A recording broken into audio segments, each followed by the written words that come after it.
वालेकुम स्टूडेंट्स, कैसे हैं सब। उम्मीद करता हूँ सब खैरियत से होंगे, ठीक ठाक होंगे। Welcome back to my channel trade master.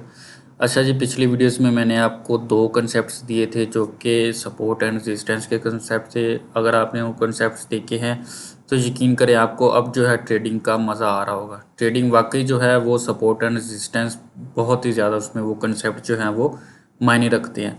अगर आपको वीडियो क्लियर हो गया तो उम्मीद करता हूँ आप जो है फॉरेक्स की फील्ड में एक अच्छा खासा जो है वो प्रॉफिट डेली बेस पे जनरेट कर सकती हैं। ठीक है, क्योंकि मैं आपको अगेन बता दूं कि सपोर्ट एंड रेजिस्टेंस ऐसे कंसेप्ट हैं जो आपको कह लें कि चार्ट को समझने में बहुत ज़्यादा जो है वो मदद देते हैं। ठीक है, तो फॉरेक्स में या कोई भी आप चार्ट देख लें, कोई क्रिप्टो का चार्ट है, कोई किसी के भी बिटकॉइन का चार्ट है, कोई भी चार्ट है, उसमें जो है सपोर्ट एंड रेजिस्टेंस बहुत ही ज़्यादा इंपॉर्टेंट कंसेप्ट हैं। ठीक है जी, तो आज की जो हमारी वीडियो है वो डिमांड एंड सप्लाई के बारे में होने वाली है। ये दो कंसेप्ट्स भी जो है बहुत ही इंपॉर्टेंट है। ठीक है, डिमांड और सप्लाई जो है बहुत ही इंपॉर्टेंट है।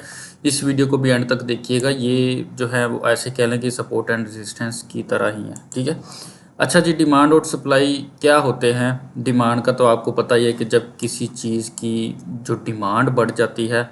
ठीक है, मैं आपको जो है इस तरह ड्रा करके दिखाता हूँ। फ़र्ज़ करें यहाँ पे डिमांड और प्राइस, मैं आपको डिमांड और प्राइस का जो है वो इस तरह ग्राफिकली बताता हूँ। डिमांड और प्राइस क्या होता है। फ़र्ज़ करें किसी चीज़ की जो है वो आप कह लें कि डिमांड बढ़ी। अगर किसी चीज़ की डिमांड बढ़ जाती है तो उसकी जो है वो प्राइस भी बढ़ जाती है। ये चीज़ आपको अच्छे से पता है कि जैसे आप अक्सर लोकल मार्केट्स में जाते हैं जो आपको कोई ऑफ सीज़न चीज़ें मिलती हैं, अब उन चीज़ों की डिमांड होती है। क्यों? क्योंकि उसकी जो है वो सप्लाई कम होती है। ठीक है, अब डिमांड जो है वो ज़्यादा है, उस चीज़ की डिमांड ज़्यादा है। ठीक है, और उसी तरह जो है उसकी प्राइस बढ़ जाएगी उसकी डिमांड के अकॉर्डिंग। ठीक है, अब किसी भी मार्केट में इसी तरह फॉरेक्स में जो है अगर गोल्ड की डिमांड ज़्यादा है तो इसी तरह प्राइस जो है वो ज़्यादा होगी। ठीक है, और अगर इसी तरह आप कह लें कि सप्लाई ज़्यादा है, सप्लाई ज़्यादा है। ठीक है, अगर सप्लाई ज़्यादा है तो प्राइस कम होगी। इन चीज़ों का तो आपको नॉर्मली पता ही होगा कि जिस चीज़ की सप्लाई ज़्यादा हो जाए, जैसे कि कोई सीज़न आ जाता है, जैसे फ्रूट्स का सीज़न आ जाता है, आमतौर पर आलूओं का सीज़न आ जाता है, इसी तरह जो है फॉरेक्स की मार्केट में भी जब सप्लाई बढ़ जाती है तो वहाँ पे प्राइस डाउन होना शुरू हो जाती है। ठीक है, वहाँ पे प्राइस कम हो जाती है। तो ये सप्लाई और डिमांड का प्राइस के साथ जो है वो रिलेशन है। ठीक है, अब डिमांड और सप्लाई को हम कहाँ फाइंड कर सकते हैं। सबसे पहला पॉइंट ये है कि जहाँ पे सपोर्ट होती है वहाँ पे डिमांड होती है और जहाँ पे रेजिस्टेंस होती है वहाँ पे सप्लाई होती है। ठीक है, लेकिन इसका जो है सबसे अच्छा फार्मूला देखने का है वो क्या है कि ऐसा जोन जहाँ से मार्केट एकदम बहुत ज़्यादा मूव दे, जहाँ से मार्केट एक ही दम में बहुत ज़्यादा मूव दे, उस जोन को जो है हम डिमांड जोन कहते हैं।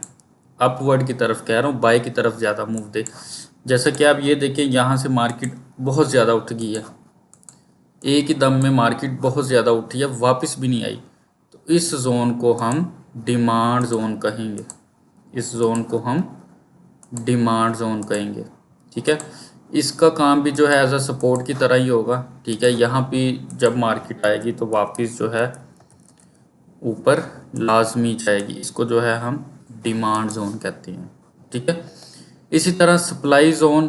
ठीक है, सप्लाई जोन एक ऐसा जोन होता है जहाँ से मार्केट अचानक से नीचे आ जाए, बहुत ज़्यादा जो है वो मोमेंटम के साथ नीचे आ जाए, उसको हम सप्लाई जोन कहते हैं। जैसा कि ये देखें, इसको जो है मैं रेड कर देता हूँ। अब यहाँ पे अगर आप देखें तो मार्केट अचानक से नीचे आ गई है। अब यहाँ पे रेजिस्टेंस भी है लेकिन यहाँ पे सप्लाई भी है। सप्लाई का मतलब क्या है कि यहाँ पे आके बायर्स जो थे उन्होंने गोल्ड की लॉट साइज जो थी, जितना जितना बाय किया था उसको सेल कर दिया, और वहाँ से जब सेल किया तो सप्लाई बढ़ गई और मार्केट अचानक से काफ़ी ज़्यादा आप देखिए मोमेंटम के साथ नीचे आ गई है।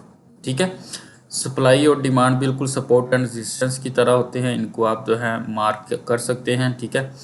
अब इसी तरह आप देखिए यहाँ पे भी ये थोड़ा सा चार्ट स्लो आ रहा है, लेकिन आप जो है ये जोन्स मार्क करने हैं लाजमी। ये वाला देखें, ये वाला जोन जो है ये डिमांड जोन है, ठीक है। यहाँ से मार्केट कितनी ज़्यादा जो है वो मूव की है, ठीक है। तो इस जोन को हम डिमांड जोन कहेंगे, ठीक है जी। ये वाला जोन जो है ये डिमांड जोन है, यहाँ से प्राइस जो है एकदम से ऊपर उठी है, तो इस जोन को हम डिमांड जोन कहेंगे। इसी तरह आप अगर चार्ट पे जाके देखें तो आपको डिमांड एंड सप्लाई जोन मिलेंगे, लेकिन ये भी शर्त है कि जहाँ पे डिमांड जोन होगा वहाँ पे सपोर्ट भी होगा, ठीक है। अभी देखिए यहाँ पे ये सपोर्ट चलती आ रही थी, ठीक है। लेकिन ये बहुत ही इंपॉर्टेंट कंसेप्ट है, ये आप लोगों को चार्ट को एनालिसिस करने में बहुत ज़्यादा हेल्प आउट करेगा, ठीक है जी। आपको उम्मीद करता हूँ कि वीडियो ज़रूर पसंद आई होगी। अगर आपको पसंद आई है तो अपने फ्रेंड्स के साथ भी लाजमी शेयर करें, ठीक है जी। इसके साथ इजाज़त चाहता हूँ, मिलते हैं अगली वीडियो में। अल्लाह हाफिज़।